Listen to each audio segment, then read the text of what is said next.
Hello दोस्तों, क्योड़ो classroom अड्डा पर आप सबका स्वागत है।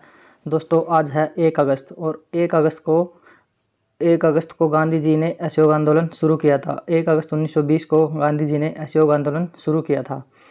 तो ठीक है दोस्तों, ये आंदोलन किया था अंग्रेज़ों की हिंदुस्तानियों पर बढ़ती जातियों यानी कि उसके बहुत ही ज़्यादा अत्याचारों के कारण गांधी जी ने शुरू किया गया था।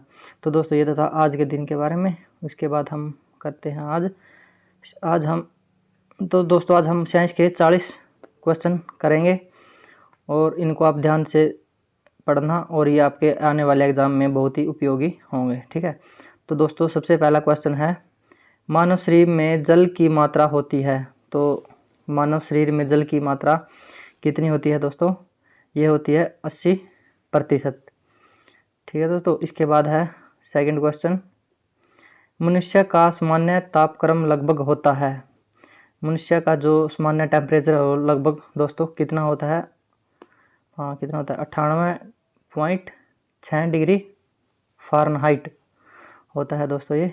उसके बाद है तीसरा क्वेश्चन, मानव शरीर में आहार भोजन मुख्यतः खालिस्तान में पचता है। तो किस में पचता है मानव शरीर में भोजन? ये पचता है छोटी आंत में। ठीक है, तो इसके बाद है दोस्तों अगला क्वेश्चन, मनुष्य लोहा किससे प्राप्त करता है? तो मनुष्य लोहा है जो ये प्राप्त करता है पालक से। मनुष्य लोहा प्राप्त करता है पालक से। इसके बाद है पांचवा क्वेश्चन, मानव शरीर में सबसे प्रचुर मात्रा में पाए जाने वाला तत्व कौन सा है? जो मानव शरीर में सबसे प्रचुर मात्रा में पाए जाने वाला तत्व कौन सा है? तो ये है दोस्तों कार्बन। सबसे ज़्यादा मानव शरीर में कार्बन पाया जाता है।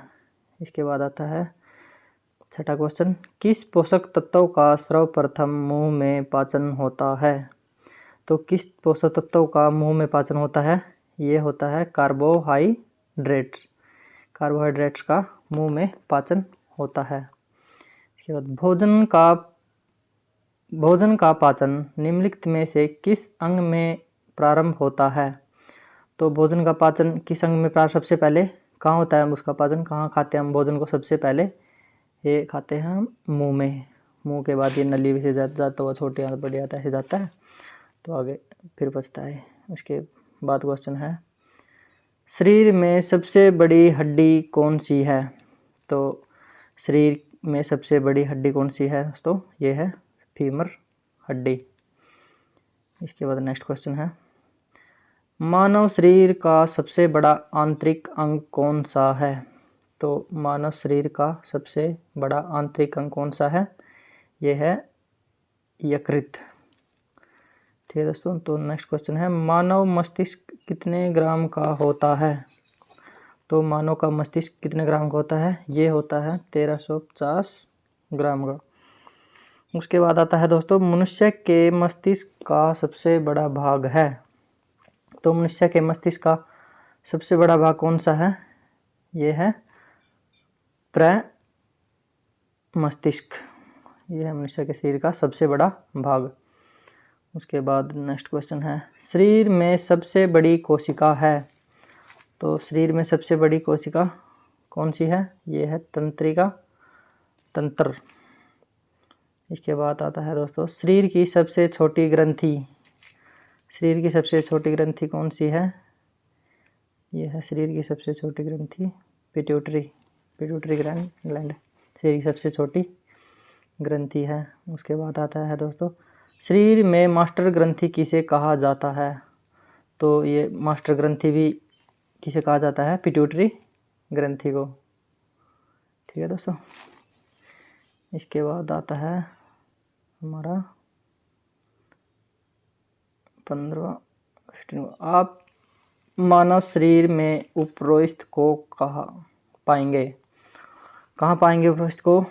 ये पाएंगे हम जांघ में। उपरोक्त मतलब ये है हड्डी है। ठीक है दोस्तों, तो इसको हम कहाँ पाते हैं? जांघ में। इसके बाद हम 1 मिनट में डैश बार सांस लेते हैं। 1 मिनट में हम कितनी बार सांस लेते हैं? ये लेते हैं 16 to 18 बार सांस लेते हैं। उसके बाद आता है, टीबिया नामक हड्डी पाई जाती है। तो टीबिया नामक हड्डी कहाँ पाई जाती है? ये पाई जाती है टांग में। उसके बाद आता है वह अंग जो मानव शरीर में पित्त उत्पन्न करता है। तो मानव शरीर में पित्त उत्पन्न कौन सा करता है? ये करता है यकृत। ठीक है दोस्तों। उसके बाद आया अपथाल्मिक संबंध है। ये संबंध है आँख से। उसके बाद आता है दोस्तों मानव शरीर में कौन सा पदार्थ तत्कालिक ऊर्जा का स्रोत है? तो तत्कालिक ऊर्जा का स्रोत कौन सा है जो एकदम से ऊर्जा देता है शरीर को? वो है कार्बोहाइड्रेट। ठीक है दोस्तों। इसके बाद आता है मानव रक्त का पीएच मान कितना होता है? तो मानव रक्त का पीएच मान कितना होता है? ये होता है 7.4। उसके बाद आता है मनुष्य के हृदय की सामान्य स्पंदन गति प्रति मिनट होती है। तो दोस्तों ये कितनी होती है मनुष्य के गति? ये होती है 72 बार, यानी कि 1 मिनट कितने बार धड़कता है? 72 बार धड़कता है दिल हमारा। उसके बाद आता है सर्वदाता रुधिर वर्ग है। सर्वदाता मतलब जो सबको रुधिर दे सकता है, तो ये है ओ वर्ग। सर्वग्राही रक्त समूह होता है। तो सर्वग्राही तो होता है, ये सर्वग्राही होता है ए बी, और जो सर्वदाता होता है वो होता है ओ। ठीक है। इसके बाद आता है ए बी ग्रुप वाला व्यक्ति खून दे सकता है। ए बी ग्रुप वाला व्यक्ति खून किस किस को दे सकता है? केवल ए बी को। ठीक है। तो इसका आंसर आएगा नंबर बी। उसके बाद आता है ओ रक्त समूह वाले व्यक्ति का रक्त किसे दिया जा सकता है? अगर किसी का ब्लड ग्रुप होगा तो वह व्यक्ति सभी को रक्त दे सकता है। ठीक है। इसका आएगा डी आंसर।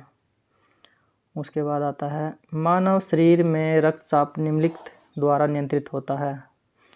जो मानव शरीर में है रक्त किसके द्वारा नियंत्रित होता है? ये होता है एड्रिनल ग्लैंड द्वारा। मानव शरीर में रक्तचाप किसके द्वारा होता है? ये होता है एड्रिनल ग्लैंड द्वारा। ठीक है दोस्तों। इसके बाद आता है इंसुलिन की कमी के कारण होने वाला रोग है। इंसुलिन की कमी के कारण कौन सा रोग होता है शरीर में? ये होता है डायबिटीज़। इसके बाद दोस्तों नेक्स्ट क्वेश्चन है मानव शरीर में क्रोमोसोम गुणसूत्रों की संख्या होती है। कितनी होती है गुणसूत्रों की संख्या? ये होती है 46, और जोड़े कितने होते हैं? 23। ठीक है दोस्तों। इसके बाद आता है मानव मूत्र का पीएच मान कितना होता है? तो मानव का जो मूत्र है उसका पीएच मान कितना होता है? 6। इसके बाद आता है मानव शरीर की सबसे छोटी हड्डी है। तो मानव शरीर की सबसे छोटी हड्डी कौन सी होती है? ये होती है स्टेपिस, और ये कहाँ पाई जाती है? ये पाई जाती है कान में। मानव शरीर का सामान्य तापक्रम होता है। कितना होता है सामान्य तापक्रम? 37 डिग्री सेल्सियस। अगर फ़ारेनहाइट में पूछे तो 98.6 डिग्री फ़ारेनहाइट। ठीक है दोस्तों। इसके बाद आता है इंसुलिन स्रावित होती है। इंसुलिन स्रावित किससे होती है? पेनक्रियाज अग्नाशय में। इंसुलिन कहाँ स्रावित होती है? पेनक्रियाज अग्नाशय में होती है। ठीक है दोस्तों। इसके बाद लाल रक्त कण का निर्माण होता है। जो लाल रक्त कण है उनका निर्माण कहाँ पर होता है? ये होता है दोस्तों अस्थि मज्जा में। एक वयस्क मनुष्य में रक्त की औसत मात्रा कितनी होती है? यानी कि एक जो वयस्क मनुष्य है उसकी शरीर में रक्त की मात्रा कितनी होती है? तो ये होती है 5 से 6 लीटर। Option number C. लाल रक्त का आकार होता है। तो लाल रक्त का आकार कैसा होता है? ये होता है गोलाकार। ऑप्शन नंबर ए ठीक है इसका। इसके बाद है 37 नंबर क्वेश्चन मनुष्य का सामान्य रक्तचाप होता है। मनुष्य का सामान्य रक्तचाप कितना होता है? 120/80। ठीक है दोस्तों बी। इसके बाद आता है रक्त को जमाने में कौन सा प्रोटीन उपयोगी में आता है? रक्त को जमाने कौन सा आता है? तो ये आता है फाइब्रिनोजेन। ऑप्शन नंबर ए इसका ठीक है फाइब्रिनोजन रक्त को जमाने में उपयोगी होता है। शरीर में हीमोग्लोबिन का कार्य है। शरीर में हीमोग्लोबिन का कार्य क्या होता है? ये होता है ऑक्सीजन का परिवहन करना, यानी कि ऑक्सीजन को शरीर के सभी अंगों तक पहुंचाना है, हीमोग्लोबिन का कार्य है। उसके बाद लास्ट क्वेश्चन है, हीमोग्लोबिन में उपस्थित होता है। तो दोस्तों इसका आंसर आप कमेंट बॉक्स में देना कि इसका आंसर क्या है। और दोस्तों अगर मेरे द्वारा पढ़ाए गए आपको क्वेश्चन सभी आपकी उपयोगी लगे या अच्छे लगे, तो अगर मेरी वीडियो और अच्छी लगी तो मेरे चैनल को लाइक करें, शेयर करें और सब्सक्राइब करें और बेल आइकॉन का बटन दबाना ना भूलें। तो धन्यवाद दोस्तों, आपका दिन शुभ रहे।